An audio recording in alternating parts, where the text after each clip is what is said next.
Во светот се јави загриженост по појавата на мутираните верзии на коронавирусот. Се вели дека трансмисијата на истите е побрза, а некои дури тврдат дека и последиците од новите типови се поголеми. Научниците ширум светот работат неуморно на давање одговор на низата прашања за нивната појава, дали мутираните соеви даваат поголема отпорност и дали креираните вакцини ќе бидат успешни и против тие видови. Доктор Светлана Трифуновска, специјалист по семејна медицина, вели дека мутирањето на вирусот било очекувано. Да, вирусот мутира, очекувано мутира. Сега сите студии што се случуваат во светот и самите препораки што сите овие западни земји што се во локдаун ви кажува дека нешто чудно се случува.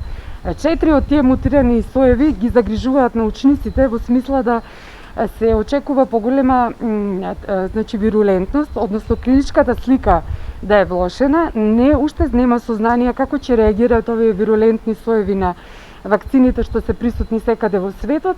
И уште една трета работа, самата преносливост на вирусот е многу зголемена.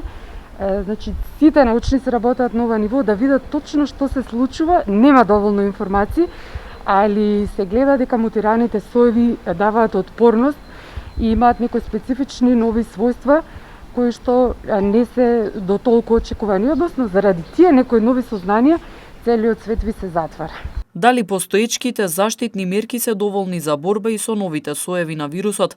На почетокот од пандемијата имавме многу малку информации, а сега сме во фаза кога во светски рамки имаме и повеќе вакцини, вели доктор Светлана Трифуновска. Препораките светски, посебно од западните земји, се да се интензивира тој начин на превенција, да се забрза процесот на вакцинирање, со што ќе се заштитат, односно се ствараат антитела кои што ќе го заштитат организмот при повторното појавување и да дојдат во контакт пациентите со тој вирус. Отпорноста на организмот е на сосема друго ниво. Самата клиничка слика, самото време, на должина на траење на болеста е друга. Засегнати се други категории, на возрасти кај граѓаните и самата смртност се разбира дека ќе биде со тоа ќе нема или ќе биде намален. Вакцинациите се сега број 1. Втора работа, се изработуваат милион студии каде што се користат, во светски рамки, толку се поврзани научниците и работат на проблематика на терапија. Вие знаете, специфичен лек за ковидот не постои, но сепак при примена на одредени лекови што се користеа во комбинација, се дојде до сознание дека некои од нив многу помагаат во лекувањето на ковид.